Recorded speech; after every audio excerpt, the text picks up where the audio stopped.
What's up, YouTube? Welcome back to another Kenny's Raw Thoughts. I'm going to talk about what my weekly training program looks like. So, getting straight into it, I'm training weights 4 times per week. I lift roughly for like 45 minutes because my workouts are low volume, high intensity. 4 to 6 working sets per exercise, typically 2 exercises. Actually, it doesn't matter how many exercises you do for the muscle group, but it's 4 to 6 working sets. Sorry, I think I said per exercise, but it's per muscle group. So 4 to 6 per muscle group, usually done over 2 exercises, sometimes 1, depending on the muscle group, depending on the day. And then at the end of the weight training sessions, the 4 times a week, I do 20 minutes of cardio. And then I gotta apply my chapstick here, guys. And then I do, for the 3 other days, cardio days, or sometimes I take a rest day to have like 6 days being active and then 1 day not being active. And typically I shoot for 45 minutes of cardio on those days. What I sometimes do is stay active even all 7 days, which I'm okay with because if anything, it's just cardio. It's not like super stressful on the nervous system. It's nothing that's gonna make me, get injured or necessarily worry about not recovering properly. With that said, sometimes I do lower intensity for the cardio session and I do even further less time for the cardio session. So it's much less like intensity, much less effort, so that if I feel like I'm having trouble recovering, I can decrease that. But at the same time, if I want to still be active, it's fine. I'm optimizing getting stronger, building muscle, improving cardio, staying lean. Right now, getting lean, then staying lean, and avoiding injuries, which is a massive one. And also, just to add this in there, which is not really so much on these days, it's more kind of like separate on my own, but improving my flexibility and my mobility. Those are 2 slightly different things, but basically you want to develop flexibility first, or like kind of in conjunction with your mobility in a sense. But then what you want to do is you want to develop strength in those flexible positions, which is more mobility. Because if you think about mobility, it's your ability to move. That's kind of what I heard Knees Over Toes guy say recently in a video. I don't want to take credit for that, but if you think about it, it's the ability to be mobile, the ability to move. So you want to be able to move, and to be able to move in those positions, you have to be flexible. And then you want to add some strength to the exercises if you can, with weights potentially, or with changing up the position a little bit different. And therefore becoming more mobile. Because there's only like for certain stretches, there's only like a range of flexibility that you can get to, and then you pretty much max out. And then after that, it's pretty much like, what am I gonna do from here? So for some of these movements, you can add in weights. So take that into consideration. Funny enough, I do stretch after every single session. It's the same stretch. It's the ATG split squat. It's pretty much coined for them at this point. But it's a really exaggerated split squat where I really stay upright, really push that front knee forward, and really sink into the exercise. This one you can add with weights, like I was saying before. You can do it as reps, but it's an exaggerated stretched position of a split squat. And I pretty much do that after every single session. And now I'm trying to have like 1 to 2 mobility days during the week where I do like other mobility exercises and other stretches. That's not really counted in my program, but just know that I am doing that on the side, and I think that stuff is important, whether or not you want to do that in your gym session or like separately at a different time, because some of your stretches are awkward and you don't want to do them in the gym, you just want to do them at home. It's like that for me with some of them. You just know that you can also do that. So if you guys are, kind of curious about the thought process behind this program, I'm lifting less weights than ever before. I'm not in the gym lifting weights 5 days, 6 days a week. I'm not doing a ton of volume, but I am at the same time focusing on strength, because I'm focusing on warming up to a top set, going to failure, sometimes beyond failure with partials. If you train with a training partner, then you can do like force reps if you want. And the other thing is, after the top set, the other 4 to 6 working sets, or I guess the other 3 to 5 working sets, would be to failure as well. And I tend to do like a big drop set or a bunch of rest pauses to get my other top sets. I don't really do like 2-minute, 3-minute rest in between and then do like actual like full-on second sets. Like I just make it one big drop set. Gets the heart rate up a ton. You're able to still hit failure no matter what on every single set. You might have to drop the weights a little bit more, but that doesn't really matter because you got your top set in, and any set after your top set would be weaker anyways. So you've got the heaviest lift in, and then after that, you're just trying to stimulate the muscle, break it down, have high intensity, and it doesn't matter if you're doing that via drop sets or regular sets, like straight sets is what they call it. So that's just what I like to do. I like to push myself with the cardio. Cardio is such a big part of my my program now. Like I really am obsessed with just improving my cardio, and lifting is improved with an improved cardio. Because if you can recover quicker in between workouts, and think about it guys, if your cardio is super superior, you can recover better in between sets. And you can actually push on big exercises like the squats especially to muscular failure and not have to stop because you're so gassed and you can't breathe. And that's why you're stopping versus actually hitting like muscular failure.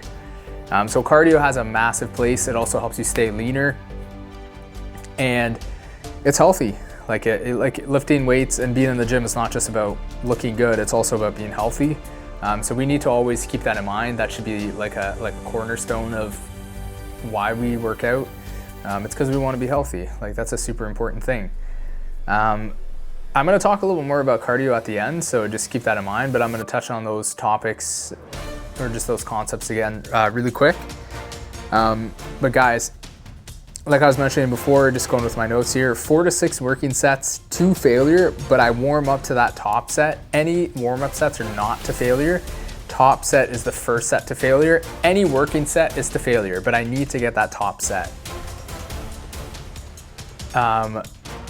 And I try to space out my weight workouts with 1 day of cardio. Some of the weight workouts need to be back-to-back because the week is 7 days, and that's just how it works out. But if I can take as much as possible a day in between to rest the nervous system between the weight workouts, that's ideal for me. I'm gonna check my messages real quick.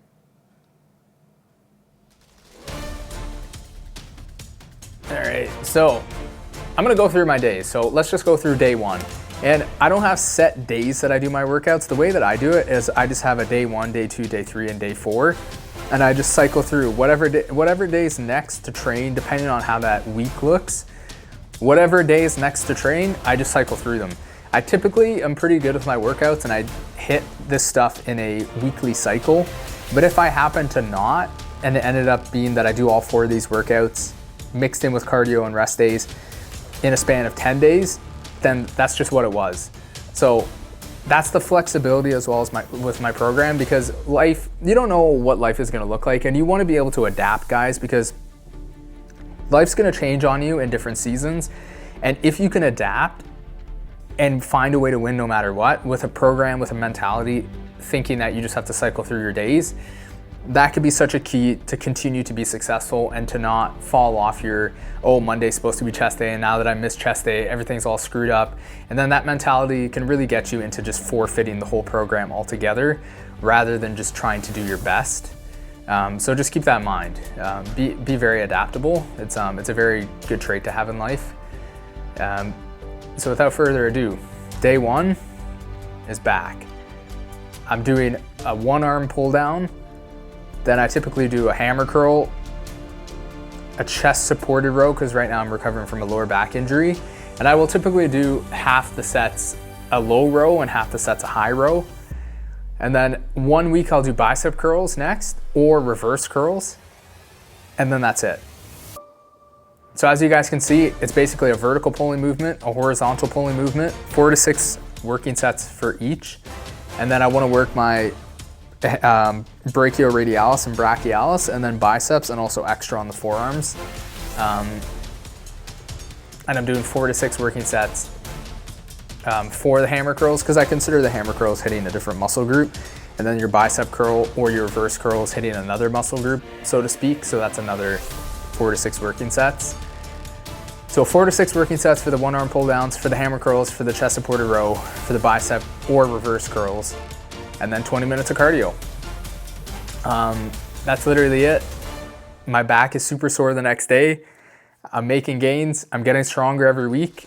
Low volume, high intensity. I know it doesn't seem like much, but I feel super good doing this, and I really look forward to these workouts. So if this sounds crazy, trust me, keep an open mind, give it a try. You never know, it might end up working out super, super well for you. I was gonna say something, but now I kind of forget. Oh yeah, these exercises are in no specific order per se. The first exercise though is usually the one that I like to do first. Like, I'm prioritizing on my back day, back width. That's why I have the one arm pull downs first. On the chest day, which is next, I'm doing the incline dumbbell press first. That is a priority because I want to prioritize the upper chest.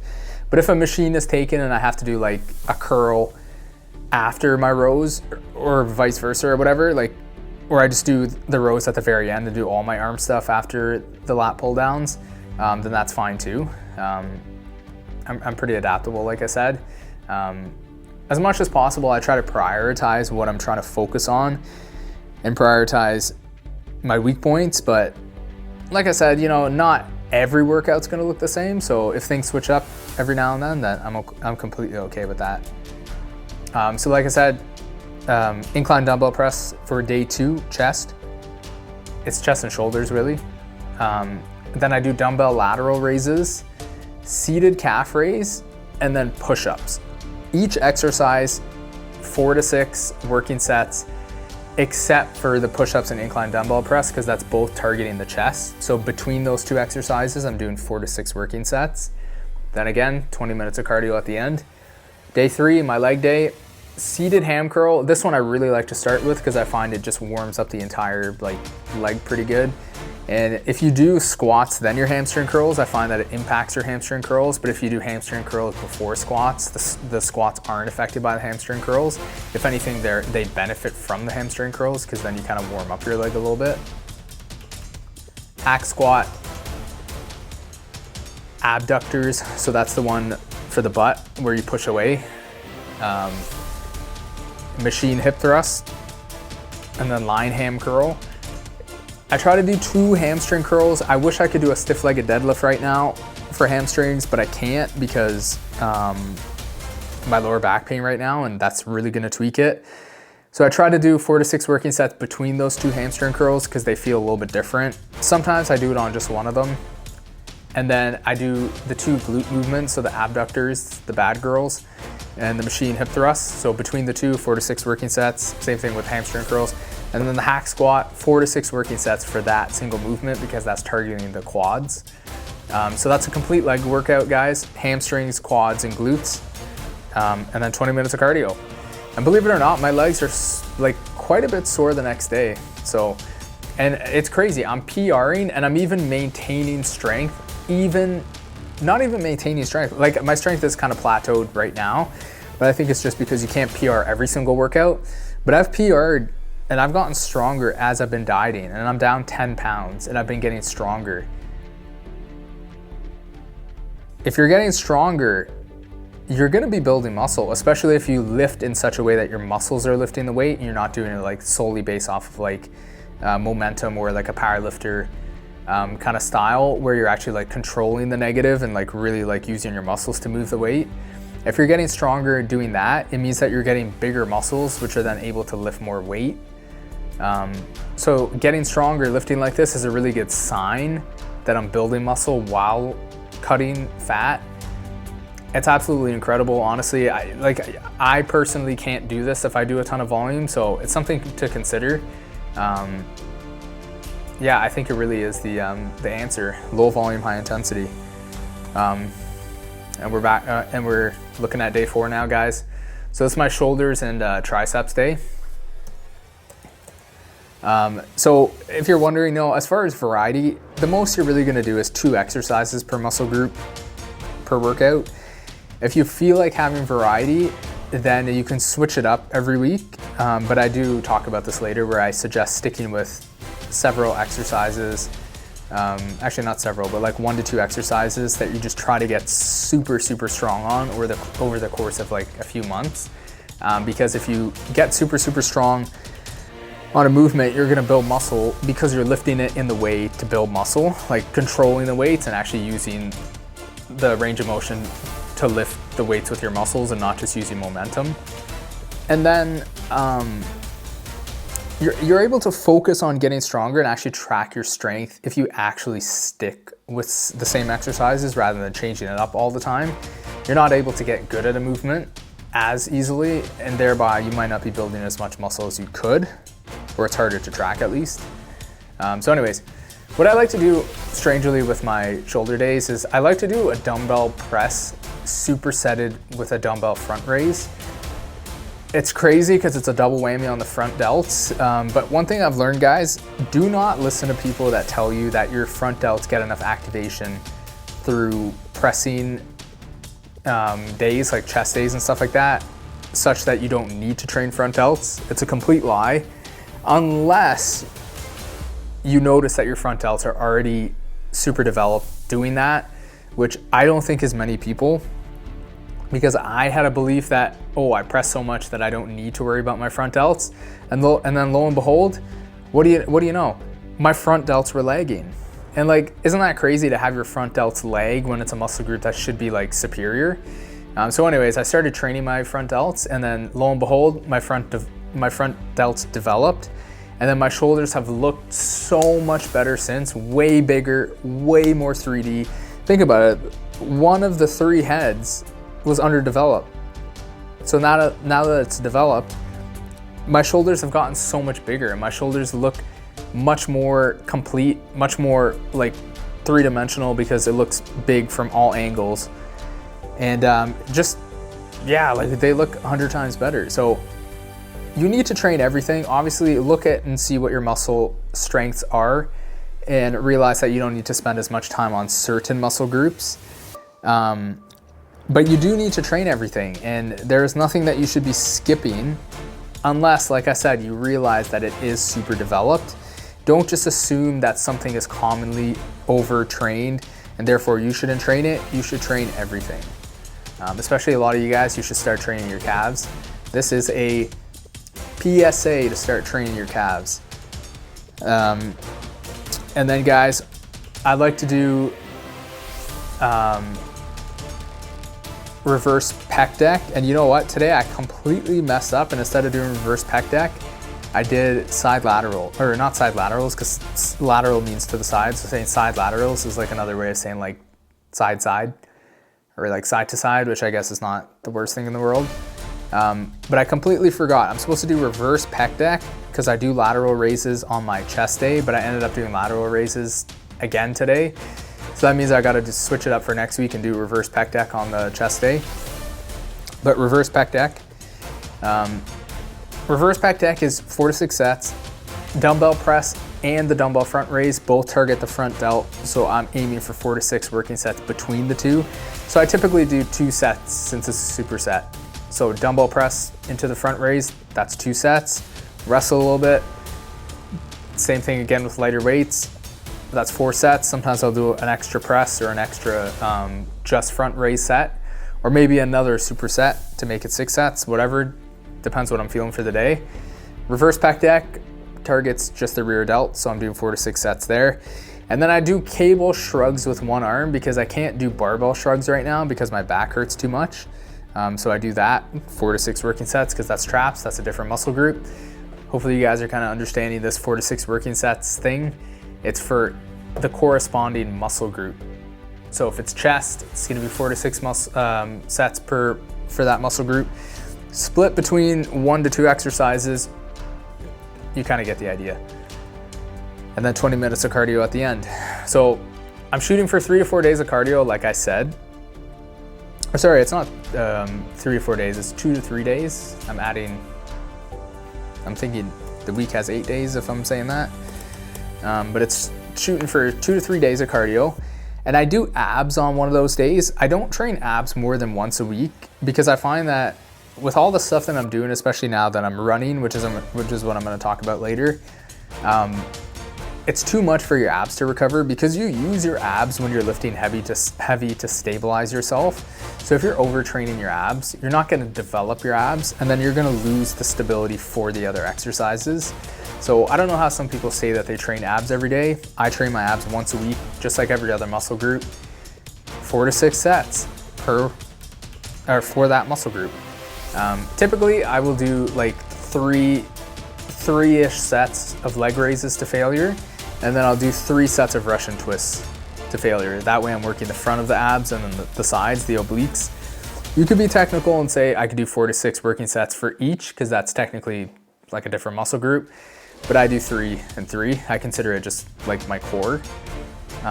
Because I find if you do too much, like I said, you get your abs too sore, and then you end up weakening yourself for like other muscle groups. Your abs take too long to recover. They're too sore, and you can end up getting an ab cramp, which is super, super brutal, and I don't have time for that, so I'm just gonna avoid that. So like I said before, yes, that means that some weeks I'm working out 7 days, but keep in mind, it's cardio for those extra days, so it's not like super, super stressful, super hard to recover from. The real goal right now is to get to 8 to 10% body fat, and that's a true 8 to 10% body fat. It's hard to know for sure, but 8% is basically like you're gonna look like you have like literally no fat on your body.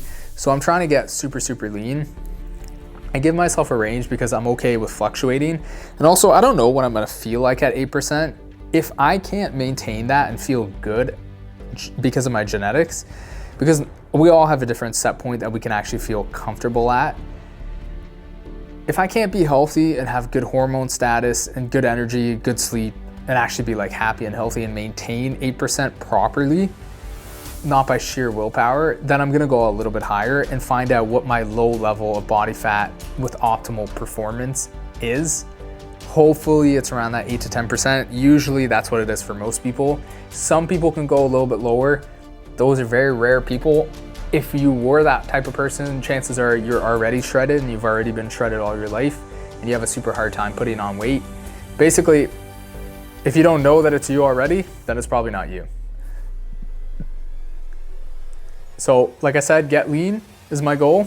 Be strong, stay injury free, improve cardio, obviously build muscle, be more mobile, whatever else I missed that I mentioned before.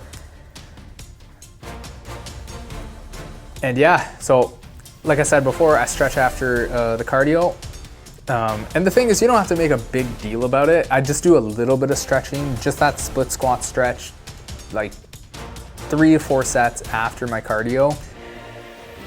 Other days I'll do more stretches and I'll do more mobility, but those take a lot more time and effort. So I just do a little bit of stretching. And if you think about it, at the end of the week, I've stretched like 4 different times throughout the week. Actually, no, not 4 different times, because I do it after my cardio days too. So I've stretched probably like 6 times in the week. So I'm actually consistently improving in that area. And then I can do extra once or twice where I do the actual, like more of a complete stretching routine or like a mobility routine. But if I don't do that for the week, then I'm at least still getting better in the avenue of stretching and mobility, just by adding a little bit of it to the end of the workout. So I don't feel like, you know, I have such a mountain to climb to do my stretching. Therefore, if I'm feeling a little bit extra tired that day, I end up just skipping it altogether. So that's something that I've built into there, because stretching, let's face it, and mobility is something that you can easily just be like, I don't want to do this. So if you just set the bar really, really low, at least you can add up those days of a little bit of effort and actually improve over time versus just not doing anything at all, because the mountain's too big to climb, because you have too big of a stretching and mobility routine to cover. I suggest, you know, for whatever you want to improve at that you're not already consistent with, start slow, become the person that's used to showing up first, just by doing a little bit, and then eventually you can add on more, because once you become the person that shows up, it's easier to add on more later. This lower volume style of training, guys, I'm lifting for 45 minutes. The rest is cardio. Cardio days, roughly 45 minutes. Push myself more or less depending on the day, whether that's weights or cardio. This allows for recovery which is super, super key, which is why I'm still getting stronger even while dieting. Imagine when I plateau and stop losing weight, I'll be able to gain a ton of strength pretty quickly with this program. It's nice and well balanced and allows you to build a Hollywood physique while also being strong. I've noticed that some body parts are more sore with the style, which is crazy, than with a higher volume style. With the advent of, I'm trying to sound fancy, with adding in these rest pauses and drop sets. So imagine that, you're saving time and it's like you're getting the same results, if not better. Yeah, so it's basically telling me that I'm making better gains and the intensity is where it should be. So I get to save time in the gym, but also get to have great results. And it's perfect because you can't do too many of these sets anyways. You can't do too many failure sets, and you don't have to. And I will be getting the max muscle and strength progress from my workouts. All right, so now the important thing that I kind of alluded to before is pick exercises to try to improve on. You want to keep these consistent for several months to really track progress. I've gone from struggling with 2 plates on the calf raise to 3 plates and a 25-pound plate. Gained a lot of strength back on all the exercises while also getting lean. Also, I'm back to squatting 3 plates on the hack. That took a hit this week because I'm doing a little more running, which I'll talk about in a sec. Compared to previously only being able to do 2, and like 2 and some change. So, you know, this allows you to recover, allows you to build strength, allows you to build the most muscle possible. At least for me, it works for me. I encourage you guys to give it a try. It might just work for you. I think it will. You really need to nail the diet to make this training complete because you want that Hollywood look. You want the lean physique. But this is what I'm focusing on. So if you get busy, guys, you can even compile this into a 3-day workout. You can make anything work. Even if it's showing up to the gym 1 day that week and that was all you could do, then it's worth it. Or what you can do, since I don't track specific days like I was mentioning before, I just cycle through the next workout when I have time. And that's the beauty of it, because even if you can't do 4 weight workouts per week, you just do what you can and just cycle through the workouts. And if you have a piece of cardio equipment at home, or you can get access to just do like an outside walk or an outside run, you can just do cardio on those days that you can't get into the gym because you're so busy, and just do 20 to 30 minutes of just cardio. So at least that way you're just still staying active and you're still staying on somewhat of the plan. And then you can catch up by doing a bunch of weight workouts back to back to back to then catch up with like your original plan.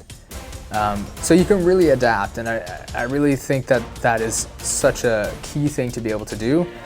And it sounds good on paper to be able to adapt and to be able to have this mentality, but I find when it actually comes down to it, not a lot of us actually do it or have the capacity to do it. So don't just talk about it, be about it too, and actually be able to like apply what you know. Recently, I'm finally talking about it. Recently I've been doing running instead of my incline walking. I also do the stationary bike for my cardio. But honestly, I've been enjoying the idea of becoming more athletic, really been enjoying running, improving my lung capacity, really pushing my cardio. Also, the other thing is for the same amount of time, I'm burning way more calories, so it's also allowing me to stay leaner, easier, and also get even leaner without having to drop the food more, and without obviously having to do longer cardio sessions.